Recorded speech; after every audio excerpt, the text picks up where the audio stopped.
하나님께서 주시는 말씀입니다. 요한복음 7장 1절에서 9절까지 말씀입니다. 요한복음 9장 1절에서 9절까지 7장 1절에서 9절까지 말씀입니다. 7장 1절에서 9절 우리 한 절씩 교독하시고 마지막 절 합독하시겠습니다. 그 후에 예수께서 갈릴리에서 다니시고 유대에서 다니려 아니하심은 유대인들이 죽이려 함이러라. 유대인의 명절인 초막절이 가까운지라. 그 형제들이 예수께 이르되 당신이 행하는 일을 제자들도 보게 여기를 떠나 유대로 가소서. 스스로 나타나기를 구하면서 묻혀서 일하는 사람이 없나니 이 일을 행하려 하거든 자신을 세상에 나타내소서 하니, 이는 그 형제들까지도 예수를 믿지 아니함이러라. 예수께서 이르시되 내 때는 아직 이르지 아니하였거니와 너희 때는 늘 준비되어 있느니라. 세상이 너희를 미워하지 아니하되 나를 미워하나니 이는 내가 세상의 일들을 악하다고 증언함이라. 너희는 명절에 올라가라. 내 때가 아직 차지 못하였으니 나는 이 명절에 아직 올라가지 아니하노라. 이 말씀을 하시고 갈릴리에 머물러 계시니라. 아멘. 우리 서로 앞뒤 좌우로 인사하시겠습니다. 잘 오셨습니다. 반갑습니다. 너무 잘 오셨습니다. 제가 이렇게 정말 얼마만인지 회중석에 앉아서 찬양을 하니까 너무 좋습니다. 다윗이 늘 회중과 함께, 이건 제가 설교 원고에 없는 거지만 참 다윗과 솔로몬의 차이에 대해서 제가 언뜻 한 번씩 말씀드렸죠. 여러 가지 큰 차이가 있습니다만 솔로몬은 어떻게 했죠? 저처럼 했습니다. 회중을 마주하여 손을 들고 기도를 했죠. 성전 낙성식 때 그 기도문을 잘 읽어보십시오. 그리고 그가 어떻게 했는지 이렇게 마주하여 이렇게 했습니다. 이거 원래 누가 하는 거죠? 대제사장이 해야 되는 겁니다. 그래서 직분을 나누자 이런 게 아니라 그에게도 자유가 있었잖아요. 안 할 자유도 있고 할 자유도 있습니다. 근데 분명한 것은 그걸 하면 안 되는 게 더 덕스러운 거죠. 안 하는 게 맞습니다. 근데 했죠. 그 이후에 어떻게 됐습니까? 우리는 다 알고 있습니다. 근데 다윗은요, 단 한 번도 회중을 마주하여 이런 거 안 했습니다. 늘 그 시편을 본다든지 기록을 보면 언제나 어디에? 회중석에서 하나님을 함께, 백성들과 함께 높였습니다. 좋더라고요.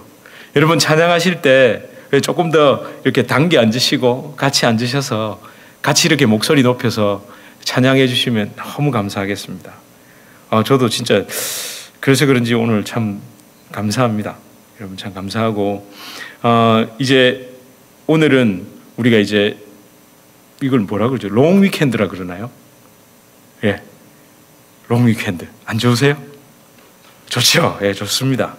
오늘은 딱 중간에 있는 날이죠. 롱 위켄드에, 노동절, 레이버데이 롱 위켄드의 가운데 날입니다.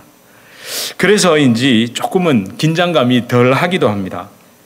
특별히 갈 곳은 없어도 그저 내일 하루 쉴 수 있다는 것이 여러분 쫓기는 일상의 작은 틈바구니처럼 좀 다가오죠. 물론 또 내일 쉴 수 없는 경우도 있기도 합니다. 그러나 휴일보다 예수 그리스도 안에서 쉼을 가지는 것, 정말 쉼을 가지는 것, 이 시간, 이 쉼을 가지는 시간이 진정한 저와 여러분의 안식이 되길 축원합니다. 그런데 여러분, 오늘 말씀을 제가 준비하고 묵상하면서 저의 마음은 그렇게 이렇게 안식하지 못했습니다. 그렇게 편하진 않았습니다. 어쩌면 이 말씀을 전하면 평안함이 아니라 찔림이 올 것 같은데 어떡하지라는 이런 마음 때문에 제가 좀 망설여지더라고요. 그런데 여러분, 우리는 안락하고 편리한 걸 추구하는 삶이 아니죠. 우리 지난주에 나눴지 않습니까? 미국 목사님들의 70% 넘는 분들이 이 시대의 우상이 뭐라고요? comfort, 안락하고 안식하려는 거라고. 우리는 안락과 안식을 추구, 안락한 것, 편리한 거 이런 걸 추구하는 게 아니라 진짜 안식이죠. 안식. 하나님 안에서 그분의 말씀 가운데 진정한 쉼을 찾는 것. 쉼은 열심히 일한 사람들의 것일 것처럼 하나님 안에서 예수 그리스도 안에서 누리는 안식은 오직 십자가를 붙들고 살아갔던 사람들, 십자가를 붙들고 정말 무릎 꿇고 나를 십자가에 못 박기 위해 열심히 기도하고 그렇게 살았던 사람이 맛볼 수 있는 그 특권이라고 저는 믿습니다.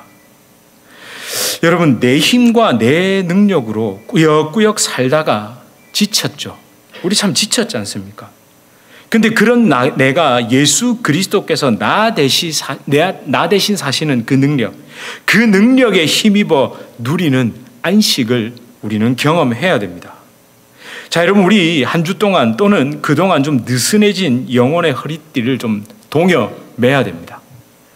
제가 수요일 날 잠깐 말씀드렸지만 이제 10월부터 새벽 예배도 다시 이제 시작하려고 합니다. 이제 기도가 중심이 될 겁니다. 기도해야 삽니다.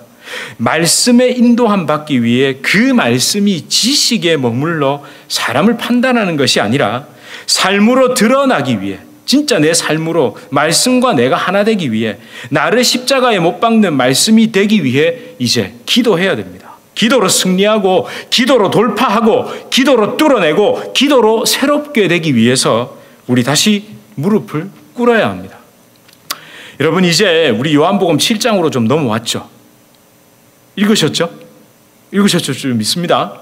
읽으시면서 요한복음 6장과 7장 그 핵심 단어, 핵심 주제를 발견하셨을 겁니다. 뭐였죠? 6장은 생명의 떡입니다. 7장은요, 생수의 강입니다. 영원히 줄이지 않는 생명의 떡, 영원히 목마르지 않는 생명수이신 예수 그리스도. 그게 주제죠. 아니, 모든 성경이 그게 주제입니다. 그거 외에 다른 거 이야기할 수 없습니다. 하지만 이 6장과 7장 사이에 떡에 대한 이야기, 생수의 강에 대한 이야기 사이사이에, 아니 그 연결고리에 오늘 본문에도 있지만 어떤 이야기들이 있습니까? 그것만 있는 게 아니라 그 이야기를 들었던 사람들의 반응이 기록되어 있죠. 반응이 기록되어 있습니다.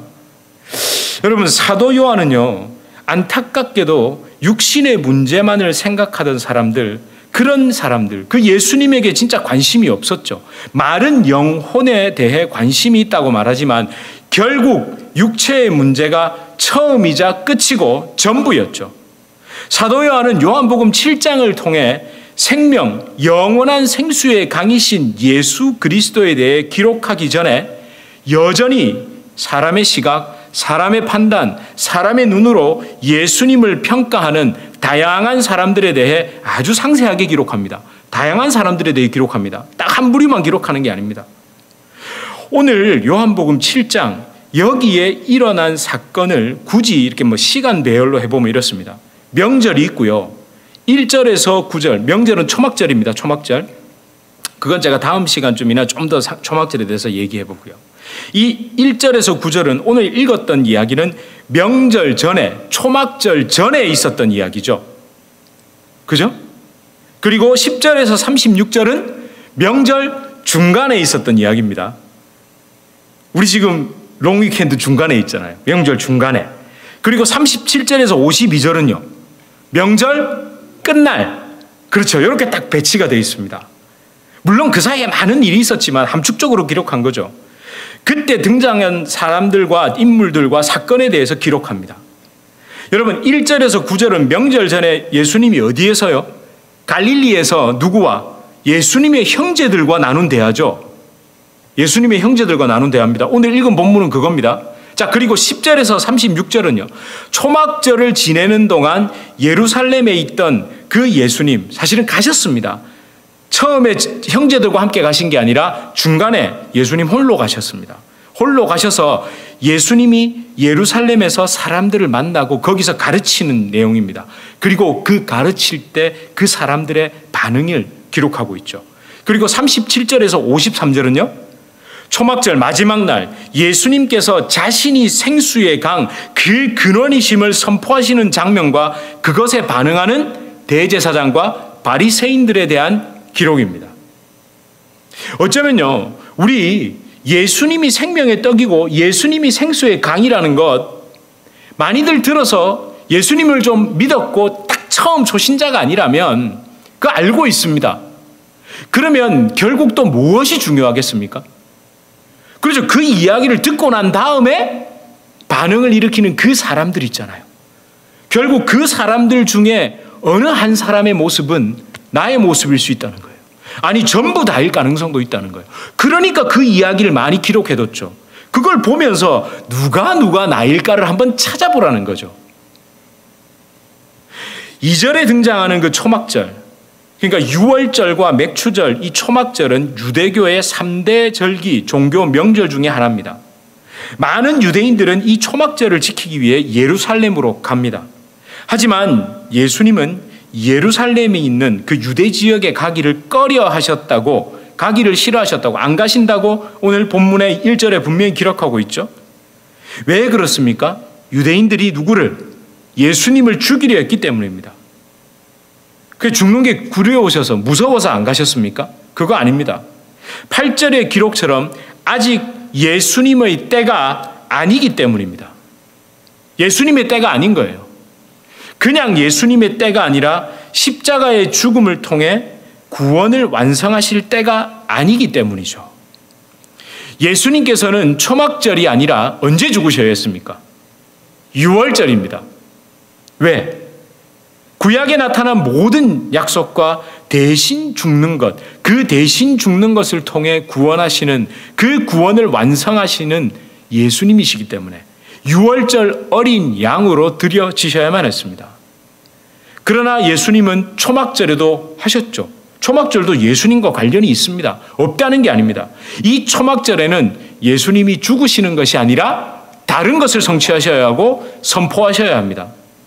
한 2주 뒤가 되겠죠. 제가 사실 3번 정도 오늘 왜 명절 전에 중간에 끝날 했으니까 제가 이렇게 3번 정도 나눠서 7장을 설교할 예정입니다.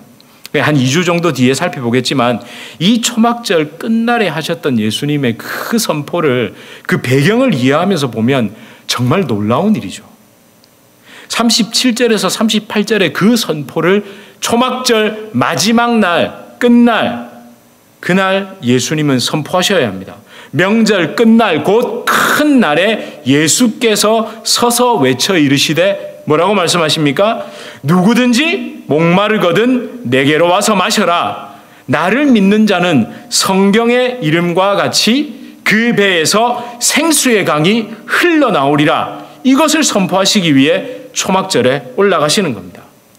그런데 오늘 본문을 보면 예수님께서 초막절을 지키지 않으시는 것처럼 보이지만 예수님은 은밀하게 가셨습니다. 10절에 기록되어 있죠. 그럼 여러분 이런 질문이 한번 필요합니다. 왜 예수님은 형제들과 함께 초막절을 지키러 가지 않았을까요? 여러분 그때는요 다 함께 다니는 거잖아요. 다 함께 갑니다. 혼자 그런 먼 길을 갈 수 없습니다. 보통 그냥 가족 단위로 해서 어디요? 그렇게 종교 절기나 명제를 지키러 예루살렘으로 갑니다. 예. 오늘날처럼 무슨 관광 가이드가 있는 게 아니잖아요. 그렇게 갑니다. 그런데 왜 형제들과 같이 안 가셨을까요? 예? 아니, 그런 질문 해보셔도 됩니다. 성경을 읽으시면서. 이유는 하나입니다. 엉뚱한 소리를 하니까. 엉뚱한 소리, 터무니없는 소리를 하니까. 아니, 속상할 정도로 답답한 소리를 하니까 같이 안 가는 겁니다. 무슨 소리를 했죠? 4절입니다. 4절. 여러분 성경 있으시죠? 4절 한번 찾아보세요. 4절에 뭐라고 기록하고 있죠? 4절에 예, 우리 한번 천천히 한번 읽어볼까요? 시작. 스스로 나타나기를 구하면서 묻혀서 말하는 사람이 없나니 이 일을 행하려거든 자신을 세상에 나타내소서. 이게 무슨 뜻입니까? 이 영어 성경 있으신 분들은 영어 성경으로 보셔도 됩니다. 이게 뭡니까? 한마디로 얘기해 볼까요? 오늘 설교 제목입니다. 뜨라는 이야기죠. 뜨라고요. 뜨라는 말 아시죠? 아, 그 사람 떴대. 야, 요즘 뜬다더라야. 그게 어떤 의미입니까? 유명해졌다는 이야기죠. 유명해지라는 겁니다. 말 그대로 셀러브리티가 되라는 말입니다. 그러니까 영향력 있는 사람, 인플루언서가 되라는 거죠. 야, 2000년 전이나 지금이나 사람들의 관심은 같은 모양입니다. 유명해지기 위해서 유명해지면 뭐가 생기죠? 셀럽이 되면 뭐가 생깁니까? 영향력이 생기잖아요. 예, 우리 이거 잘 기억해야 됩니다.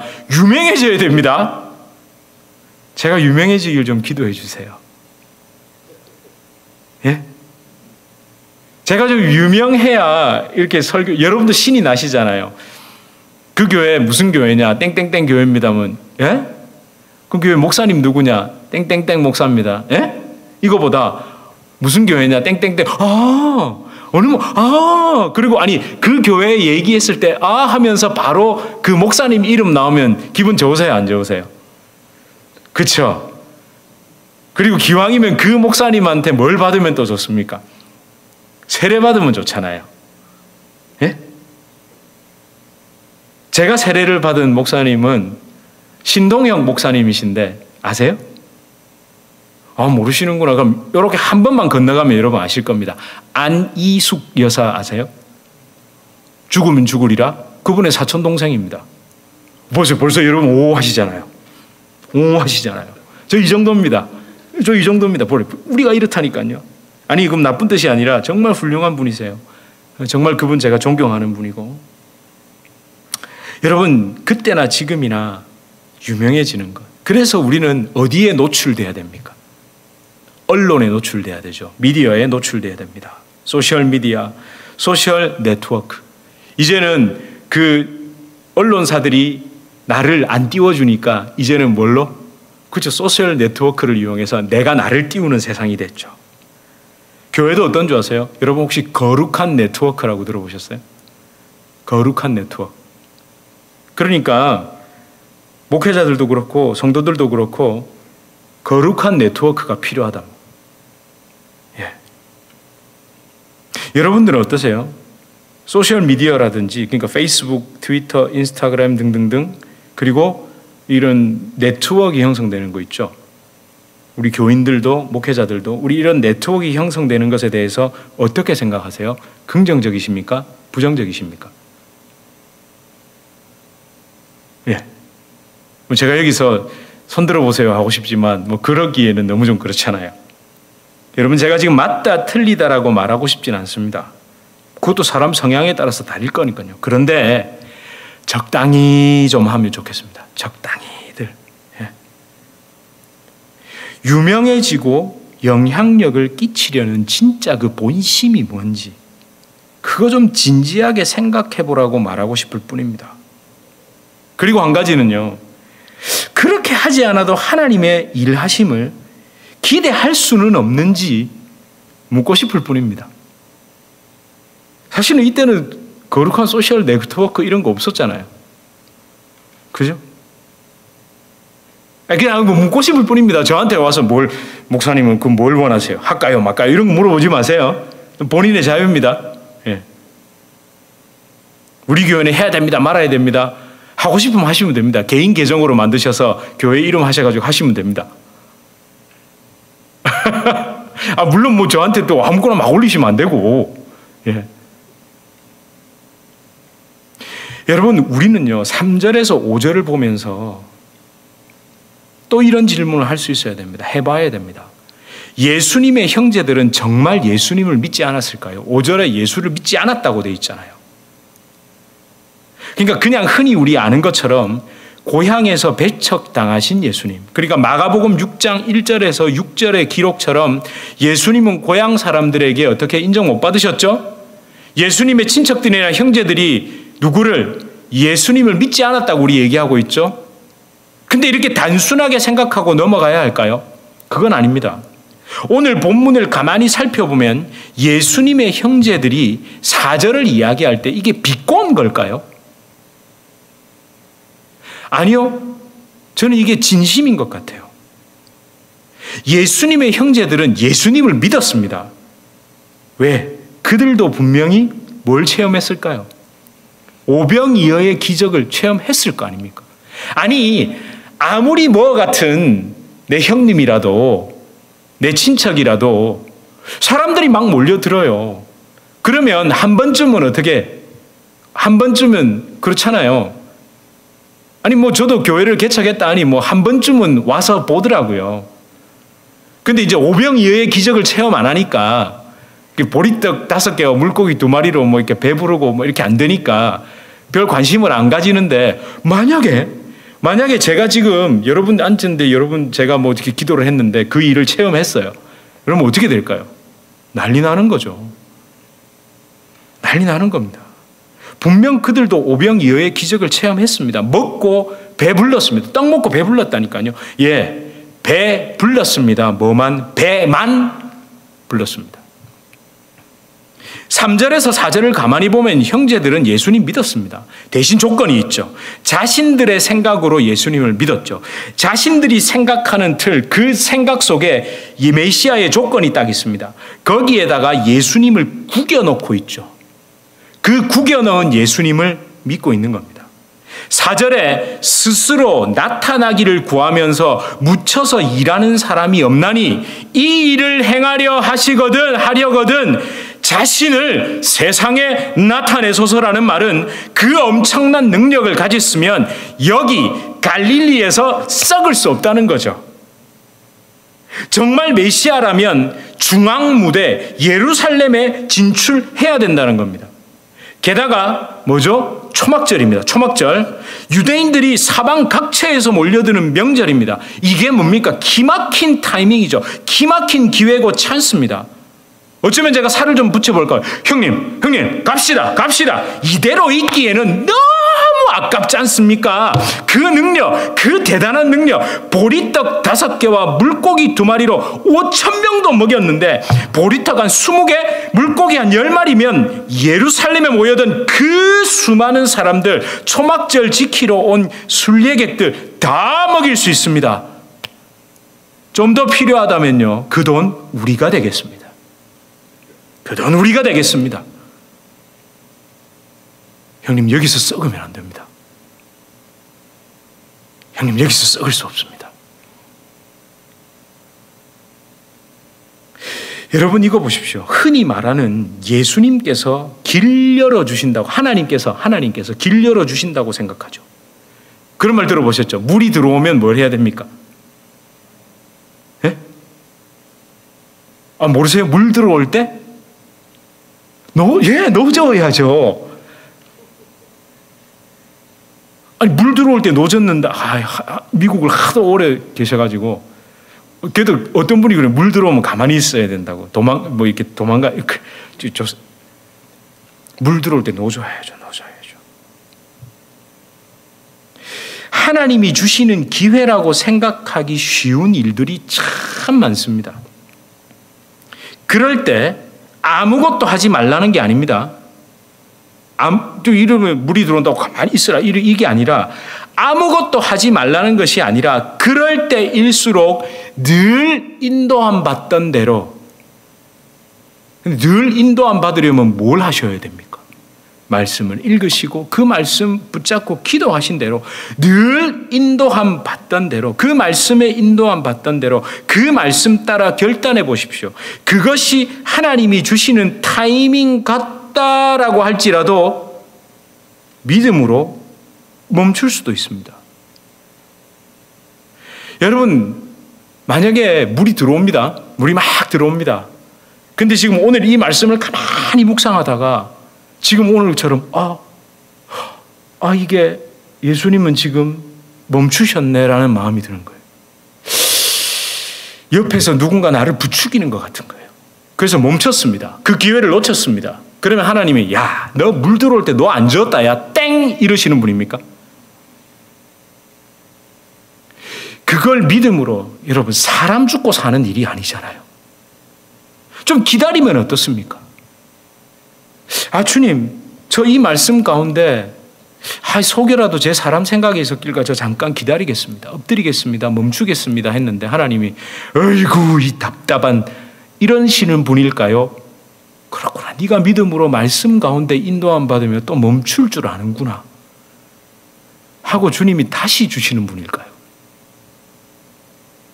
저는 지금까지 2번째 주님을 믿고 그 두 번째 주님의 인도하심을 따라 저는 여기까지 왔습니다. 예? 그렇죠. 여러분 아멘 소리가 안 큰 거 보면요. 별 볼 일 없어 보여서 그런 거예요. 제가 굉장히 큰 교회 목사면 여러분 아멘 소리가 어마어마하실 겁니다. 그거 안 하셔도 됩니다. 예. 저는 그렇게 지금까지 왔습니다. 저 진짜 그런 얘기도 실제로 요거는 원고에 없는데 얘기해도 됩니까? 절더러 왜 더 안 하냐고. 더 할 수 있는데 지목사는 더 할 수 있는데 왜 안 해? 그렇죠. 그렇습니다. 목사님 제가 다 하면 그게 정말 옳은 건가요? 제가 그랬습니다. 대답을 안 하시더라고요. 물이 들어올 때마다 저 혼자 노를 저어서 막 앞으로 달려가면 그게 정말 좋은 건가요? 여러분? 저는 이렇게 저을 거 물이 들어오니까요. 제 옆에 있는 배를 잡고 같이 그 물 따라 가렵니다. 제가 선두로 나서지 못해도 제가 그 옆에 있는 배를 붙잡고 있으면 같은 방향으로 같이 흘러갈 거 아닙니까? 모르겠습니다. 저는 그랬습니다.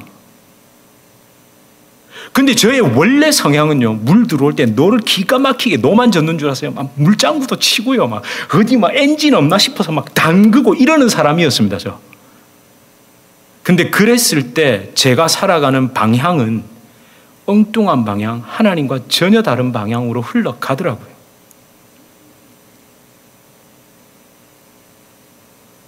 여러분, 다시 원고로 돌아왔습니다.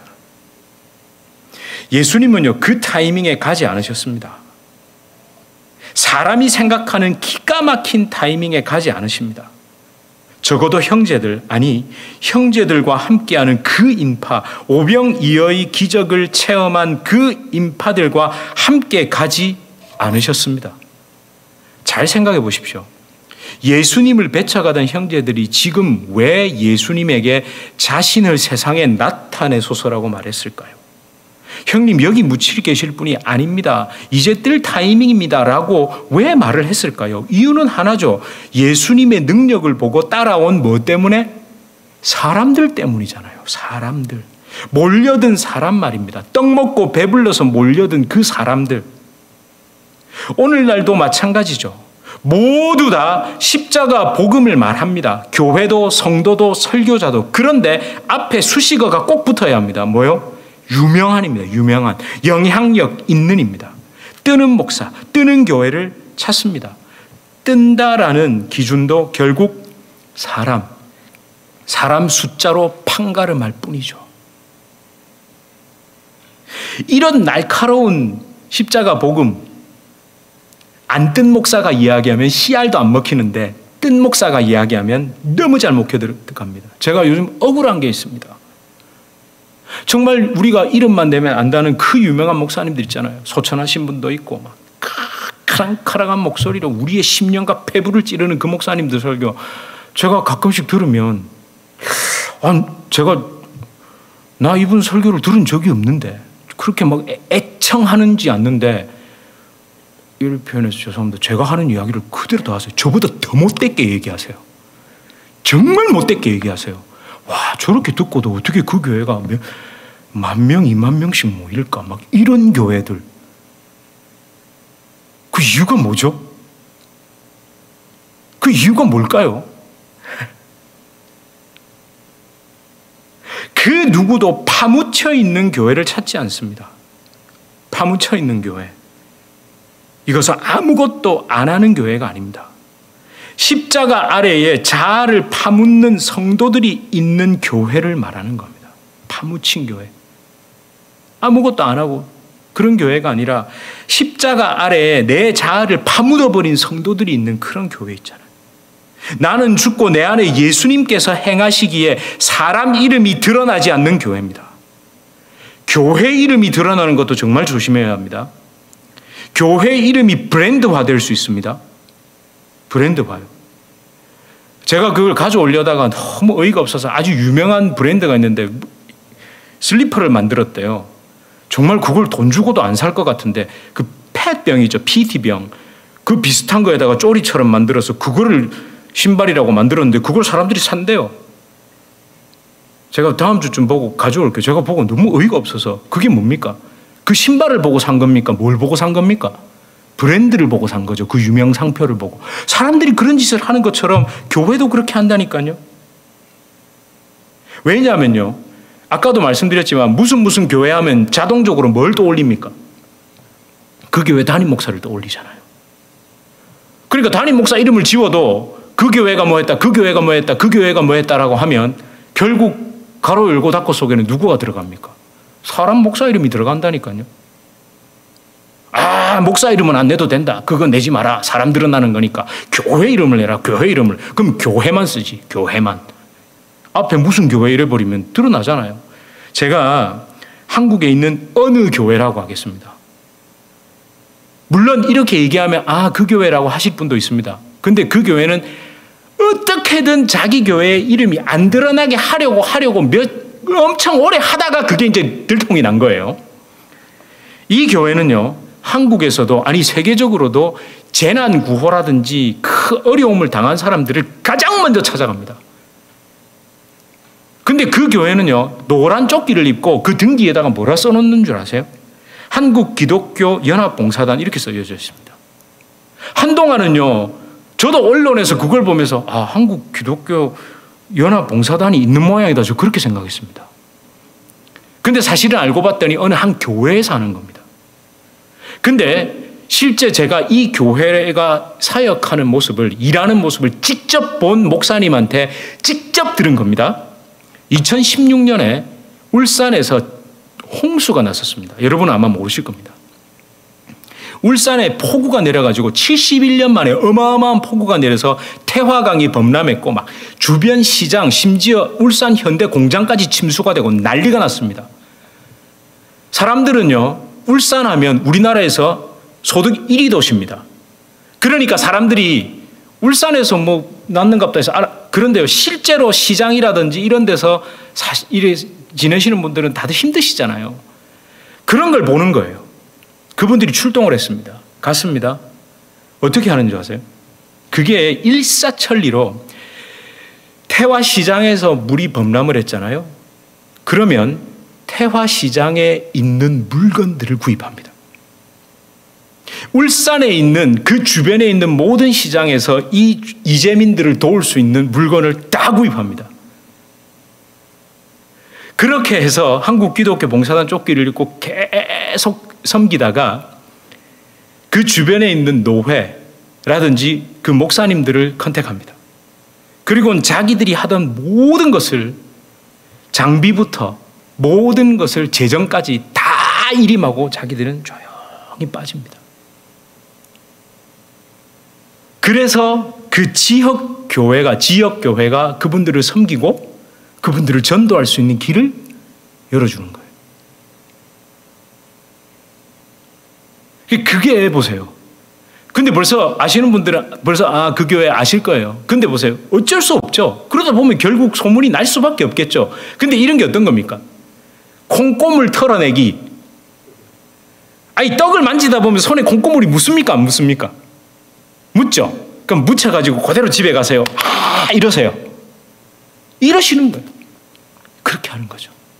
우리가 해야 됩니다. 하다 보면 때로는 뭐 어쩌다 보니 사람을 보고 좀 칭찬할 수도 있고 교회가 어느 교회 특정 교회 이름이 나올 수도 있지만 안 하려고 발버둥을 치다가 소문이 그렇게 나버린 건 어떻게 하겠습니까?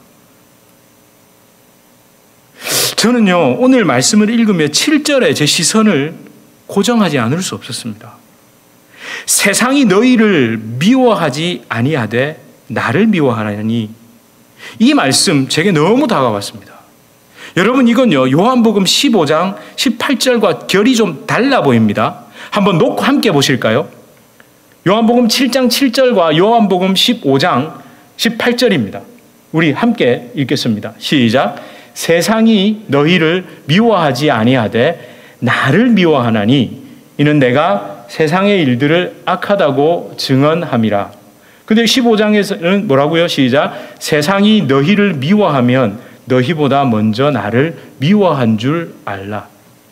다른 말씀 같지만 사실은 같은 말씀입니다. 결국에는 세상이 너희를 미워하지 않지만 나를 미워한다는 거예요. 근데 이때는요, 세상이 너희를 미워한다는 거예요. 그런데 너희보다 나를 먼저 미워한 줄 알아라. 결국 이 7장 7절의 말씀, 오늘 본문의 말씀은 복선입니다. foreshadowing이죠. 어떤 걸 향해서? 15장 18절을 향해서. 그러니까 세상이 처음에는 저와 여러분을 미워했습니까? 안 했습니까? 안 했다니까요. 근데 나중에 예수님을 더 깊이 만나고 십자가 은혜를 체험하고 변화된 삶을 살기 시작하니 어떻게 된다고요? 미워하기 시작한다는 거예요. 물론 여기서 조심할 것이 있습니다. 자신의 어리석음과 잘못으로 당하는 손가락질을 세상이 나를 미워한다 이렇게 생각하면 안 됩니다. 세상이 우리를 미워하는 이유가 뭘까요? 다른 삶을 사니까 그렇습니다. 구별된 삶을 사니까 그렇습니다. 추구하는 삶의 방향이 다르고 살아가는 방식이 완전히 구별된 삶을 사니까 우리를 미워하는 거죠. 그런데 이걸 미워한다라고 말하기는 좀 그렇습니다. 적극적으로는 미워하고 박해하고 핍박을 가합니다. 그런데 소극적으로는 다르게 살아가는 우리, 세상과 다르게 살아가는 저와 여러분을 보면서 뭘 느낄까요? 껄끄러운 거예요. 부끄러운 거예요. 얼굴이 화끈거리진 않아도 최소한 양심의 얼굴이 있다면 양심의 얼굴이 화끈거리기 시작하는. 야, 저 사람을 보니까 내가 진짜 이렇게 살아도 되나라는 영적인 질문이 들어와야 되는 거죠. 여러분, 저와 여러분, 우리 삶은 어떠세요? 우리 삶은 어떻습니까? 우리의 말, 우리의 삶의 태도, 우리가 추구하는 삶의 방식, 입술의 언어 등등등을 통해서 사람들은 어떻게 반응하고 있습니까? 예? 여러분이 하는 그 삶의 그 발걸음이나 그 있잖아요. 말하는 거, 그리고 살아가는 방향, 여전히 자기 욕망과 성격대로 살아가는 삶, 안락함과 편안함, 편리함, 그 행복감을 느끼기 위해 여전히 있잖아요. 한자짜리 잘못하면 돼지인 줄 아는 거. 예? 한자로 하면 잘못하면 돼지인 줄 아는 거 있잖아요. 돈. 예, 잠도 깰 겸 좀 웃어주십시오. 예. 왜냐하면 하도 돈 하니까 진짜 제가 돌아버릴 것 같아가지고. 그 돼지 있잖아요. 그 돼지가 돼지한테 줘도 안 먹는 그 돈. 그 따라가는 거. 또 그리고 막 통제가 안 되는 거예요. 막. 감정도 통제가 안 돼. 감정이 통제가 안 되면 입도 통제가 안 돼. 막. 그리고 여러분 그 한자로 돼지라는 그것과 발음이 같은 그놈을 쌓아두고는 안정감을 누리는 거예요. 나는 이게 있으니까 내 인생은 남은 인생과 내 자녀들의 생은 편안할 거야. 그래서 안정감을 느끼고 그걸 컴포트라고 느끼고 누리려는 그 삶, 그 성경적인 거 맞습니까? 제가 질문 한번 드려볼 거예요. 그게 진짜 성경이 말하는 게 맞냐고요. 그게 맞으면 저한테 맞다고 꼭 얘기해 주세요. 아니 진짜 성경을 읽어보면 그런 걸 추구하고 그런 걸 많이 쌓아두고 그런 걸 따라가는 삶, 그게 많으면 안정감을 누리고 편안하고 아무 걱정이 없을 것 같다고 생각하는 그거에 대해서 성경이 뭐라고 얘기하죠? 잘못됐다고 얘기하잖아요. 예. 너무너무 어리석은 거라고 분명히 성경이 얘기하잖아요. 제가 딴소리 하는 게 아니지 않습니까? 여러분, 그러니까 여러분이 걸어가는 그 길을 따라 그대로 여러분의 자녀도 따라간다니까요.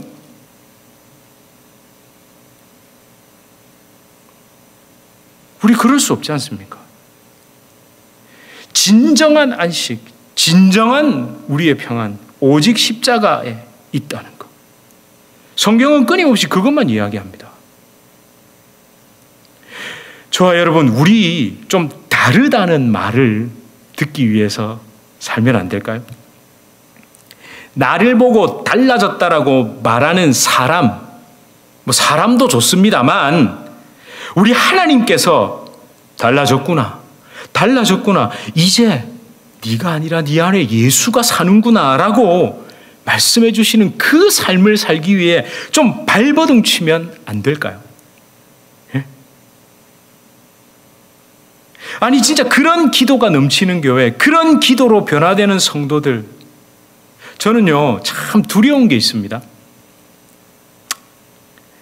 세상이 사람들이 저를 미워하고 껄끄러워하기는커녕 우습게 할까 봐 겁이 납니다. 왜 우습게 할까요? 똑같네.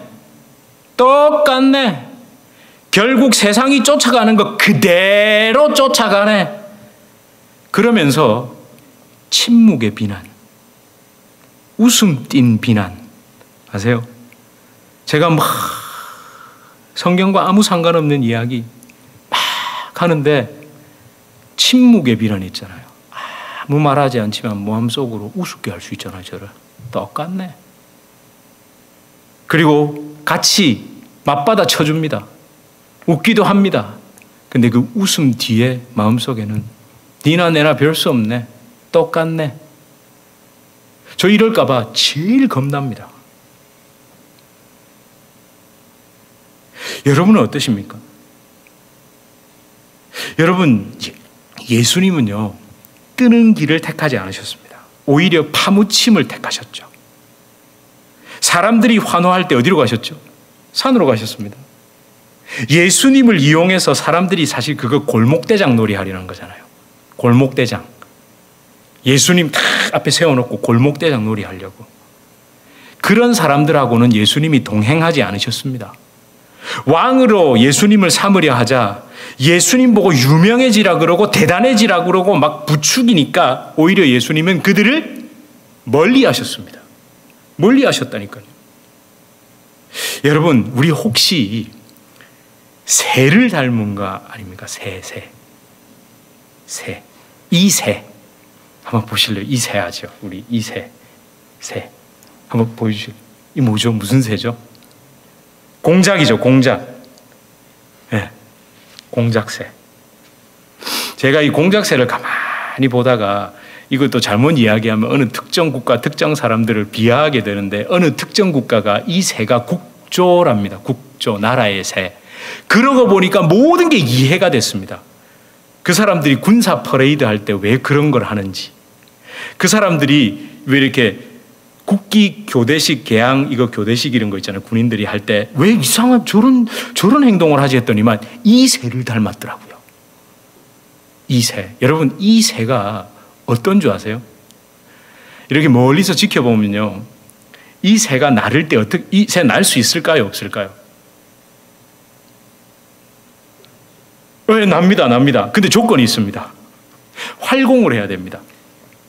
이게 꼬리 길이가 약 한 60cm가 되거든요. 이게 절벽 같은데 꾸역꾸역 올라갑니다. 그리고 앞에 장애물이 아무것도 없어야 됩니다. 그러고는 냈다 그 절벽을 막 뛰다가 힘을 얻어가지고 쫙 이렇게 한번 납니다. 그러면 딱 이렇게 맹수가 있다가 잘 보이잖아요. 쫙 펴고 나르면 그대로 딱 잡아먹습니다. 여러분, 예수님을 믿고 이 공작새처럼 살려고 하는 사람들, 하나님의 이름으로 막 뜨려고 하나님의 이름을 가장해서 뜨는 삶 있잖아요. 그 공작새가 되고 싶어하는 사람들이 너무 많습니다. 자아의 화려함을 뽐내고 그 인간이 그려놓은, 인간이 이미지화해 놓은 행복, 이런 거 쫓기 위해서 교회에 나오는 사람들이 너무 많습니다. C.S. 루이스 아시죠? 그 유명한 기독교 저술가이자 참 훌륭한 그분 C.S. 루이스가 이런 말을 했다고 합니다. 나는 행복해지려고 종교를 찾지 않는다. 그런 행복이면 와인 한 병을 가지고도 얼마든지 느낄 수 있는 행복이다. 만일 당신이 행복을 추구하기 위해서 종교를 찾는 사람이라면 나는 굳이 당신에게 기독교를 믿으라고 말하고 싶지 않다라고 말했다고 합니다. 왜 이렇게 얘기할까요? 제가 그 책을 직접 본 게 아니라서 재인용을 한 겁니다. 인용의 재인용. 근데 인용의 재인용을 누구 설교를 듣고 했냐면요. 고 옥한흠 목사님의 설교를 듣고 한 겁니다. 이 이야기를 하시면서 얼마나 못되게 설교를 하시는지 제가 다 찔려가지고, 근데 아멘 소리는 왜 그렇게 큰지. 근데 모르겠습니다. 그 아멘 소리를 들으면서 또 목사님의 마음은 어떠셨을까? 그 아멘 소리를 했던 그 사람들의 지금의 또 삶의 모습은 어떨까라는 질문을 또다시 해봤습니다. 여러분, 지난주에 제가 설교를 앞두고 제가 여러분에게 그냥 이런 말씀을 드렸습니다. 저는 가장 좋은 것을 택했다. 네. 가장 좋은 것을 택했죠. 뽐내는 인생을 사는 것이 아니라 은혜를 구하는 인생을 살고 싶다라는 그 영적인 갈망을 주셨습니다. 뜨는 인생이 아니라 엎드리는 인생에 가치가 있다는 게 무엇인지를 알게 해주시더라고요. 십자가 앞에서 나는 아무것도 아닙니다라고 고백을 하는 것이 진짜 기쁘다는 것. 그게 은혜의 시작이라는 걸 알게 해주시더라고요. 그게 더 좋더라고요. 물론 여전히 남은 제 육신의 욕망은 저도 가끔은요, 아까도 그런 말씀 드렸잖아요. 제 속에 그게 있거든요. 왜냐하면 저도 이렇게 설교한 거 사람들에게 영향력을, 거룩한 영향력을 끼치고 싶으니까, 유명한 목사님이 이렇게 얘기하니까 다들 아멘 하는데 왜 제가 얘기하면 안 하세요? 그 아주 깊숙한 곳에는 저도 그 마음이 있는 거예요. 그래 놓고 또 후회는 하지만, 그러나 또 이렇게 말을 해야 되지 않겠습니까? 우리 있는 그대로의 우리 모습을 봐야 되니까. 정말 십자가 앞에서 나는 아무것도 아닙니다라고 고백하는 거 싫은데, 근데 그걸 붙잡고 기도하다 보니까 그게 되는 게 진짜 기쁘더라고요. 근데 그 기쁨이 오늘 재현되지 않을 거기 때문에 또다시 그 말씀을 붙잡고 저는 그대의 자리로, 기도의 자리로, 엎드리는 자리로 뜨기보다 십자가에 파묻히는 걸 택하는 거죠. 여러분, 십자가 붙잡고 장대 높이 뛰기 하지 마세요. 십자가는요, 삽입니다. 삽. 내 자아를 파묻는 삽이 돼야 된다고요. 근데 너무 많은 사람들이 십자가를 붙잡고 장대 높이 뛰기를 하려고 그래요. 내 자아의 한계를 뛰어넘어서, 그래가지고 내가 원하는 그 끈을 어떻게든 그 능력을 끌어와가지고, 근데 우리 주님은요 그걸 뛰어넘게 하시죠. 절대로 죽을 수 없는 너를 내가 십자가에 못 박아 죽게 하고 내가 너 대신 살 거야. 저는 여러분의 인생의 마지막에 주님이 이기셨습니다. 주님이 승리하셨습니다. 결국 죽이셨네요, 나를. 그리고 내 안에 주님이 사시고 그분의 승천이 나의 승천이고 그분의 생명이 나의 생명이었습니다 라고 기쁘게 할렐루야 찬송하시길 주님의 이름으로 축원합니다. 우리 한 시간 함께 이 찬양 드릴까요? 나는 아무것도 아닙니다. 주님의 사랑이 없으면 우리 함께 고백합시다. 나는 아무것도 아닙니다. 주님의 사랑이 없으면 나는 아무것도 모릅니다. 주님의 지혜가 없으면 나는 아무것도 못합니다. 나는 아무것도 못합니다. 주님의 능력이 없으면 나는 한순간도 한순간도 못 삽니다. 주님의 생명이 없으면 이제 내가 사는 것 아니요. 그리스도 내 안에 사시니 오직 그의 생명이 나의 생명, 나의 모든 날들도 주의 것. 나는 오직 한 분 바랍니다. 나의 아버지, 나의 구원, 나의 주. 우리 이 시간 함께 기도합시다. 여전히 내가 뜨기 위해 예수를 믿는다면 참 내가 여전히 아직 뜨지 못한 것 같은 내 인생, 그 내 인생의 수단과 방법을 가리지 않고 뜨려고 하는 나, 심지어 내 후손이 뜨는 것으로 대리만족이라도 하기 위해 예수님을 믿는다면 진짜 슬픈 일입니다. 여러분, 우리는요 흙으로 파묻혀 허망하게 끝나는 인생이 아닙니다. 십자가 아래에 파묻혀 영원한 생명으로, 영원한 생명이신 예수 그리스도 안에 거하기 위한 삶을 사는 겁니다. 이런 나를 십자가 밑에 파묻어야 됩니다. 여러분, 십자가에 파묻혀야 진짜 평안, 진짜 안식이 있습니다. 우리 시간 함께 기도합시다. 하나님, 십자가를 장대 삼아 내가 원하는 그 높이의 것을 뛰어넘으려 하지 않게 하여 주시옵소서. 오히려 십자가를 삽으로 삼아 내 자아를 십자가 아래 파묻게 하여 주시옵소서.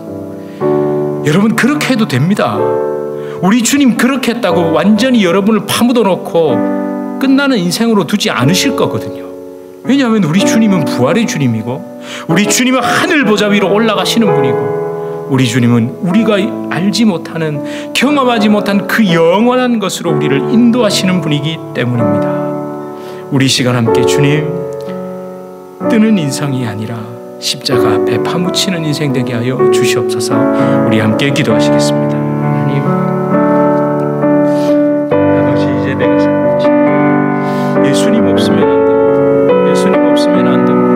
그 십자가 아래 파묻히는 것, 십자가 앞에 파묻히는 나를 정말 주님 주시고 주여 변화된 달라진 삶을 살게 하여 주시옵소서. 오 주님, 오 주님, 우리 성도님들 한 분 한 분을 직접 찾아가셔서 주님 붙잡아 주시고, 주님 아버지, 나를 드러내기보다 내가 가려진 인생을 사는 것이 가장 감사하다는 것 하나님 그걸 고백하게 하여 주시옵소서. 하나님, 오직 그의 생명, 그의 삶으로 살아갈 수 있도록 그것이 진짜 능력임을 경험하고 살아가게 하여 주시옵소서. 주님 아버지, 이 교회를 주님 축복하시고, 하나님 뜨려고 발버둥치는 교회, 유명하려고 발버둥치는 교회가 아니라 주님 진정으로 십자가 앞에 파묻힌 그 성도들이 주님과 함께 주님 품에 거하는 교회 될 수 있게 하여 주시옵소서. 주님 감사합니다. 주님 감사합니다. 사랑합니다. 하나님, 뜨려고 사는 인생이 아니라 십자가 아래 파묻히려고 사는 인생 되길 간절히 기도합니다. 하나님, 정말 뜨는 교회만 찾고, 뜨는 목회자 찾고, 뜨는 것들을 찾아 헤매던 우리가 십자가 앞에 파묻힌 교회, 십자가 앞에 파묻힌 성도 되기 위해 기도할 수 있고, 그렇게 신앙생활 할 수 있는 이제 그런 사람으로 바뀌게 하여 주시옵소서. 하나님, 우리를 파묻어 놓고 그래 너희는 그걸로 끝이야가 아니라 진짜 사는 것이 무엇이고, 진짜 내가 예수로 가려진 바 되고 내 안에 예수님이 사시는 것이 무엇인지를 정말 우리 삶을 통해 단 한 번만이라도, 단 한순간만이라도 그렇게 살아낼 수 있도록 주님 우리를 불쌍히 여겨주시고 긍휼히 여겨 주시옵소서. 하나님, 유저지 주님의 교회라는 이 고유 명사가 세상에 알려지는 것이 아니라 십자가에 파묻힌 교회, 십자가 아래 완전히 파묻히고 십자가에 못 박힌 교회라는 그런 영적인 선포가 들리고 드러나는 교회되고 성도되게 하여 주시옵소서. 예수 그리스도 이름으로 간절히 기도드립니다. 아멘. 우리 주 예수 그리스도의 은혜와 하나님 아버지의 극진하신 사랑과 성령 하나님의 위로 교통 교제에 충만케 하시는 역사, 우리를 진정한 십자가로 인하여 살아나는 삶, 십자가에 파묻혔으나 십자가로 인하여 세상에 선포되는 삶을 살게 하시는 성령의 놀라운 역사가 우리 주님의 교회 성도님들과 주님의 교회로 불러주실 주의 귀한 자녀들 개인의 삶, 가정, 생업, 직장, 사업 하시는 모든 일 가운데 이제로부터 영원토록 함께 있을지어다.